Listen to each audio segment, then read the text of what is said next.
డబ్బుల గురించి మనం 7 సముద్రాలు దాటి బంధుత్వాలు అన్నిటి వదులుకొని 2 సంవత్సరాలు మనం కోవిడ్లో కష్టపడాలి. 2 సంవత్సరాలు ఇంటికి ఎప్పుడు పోతామా, మన పిల్లల్ని ఎప్పుడు చూసుకుంటామని ఎదురు చూసుకుంటా మనం 2 సంవత్సరాలు ఇక్కడ కష్టపడాలి. 7 సముద్రాలు దాటి ఆ నరకం ఎంత ఉంటుందో కోవిడ్ వచ్చిన ఆడవాళ్ళకి మగవాళ్ళకి తెలుస్తుంది.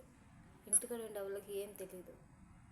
ఇంటికాడ మా అమ్మ కోవిడ్లు ఉంది, మా ఆవిడ కోవిడ్లు ఉందని అంటారు. 7 సముద్రం దాటి ఈ డబ్బుల కోసం మన పిల్లల భవిష్యత్తు బాగుండాలా, మన సంసారం బాగుండాలని చెప్పి ఈ డబ్బుల కోసం మనం అన్నింటి వదులుకొని కష్టం కానీ నష్టం కానీ ఎక్కడనే మనం భరిస్తాము.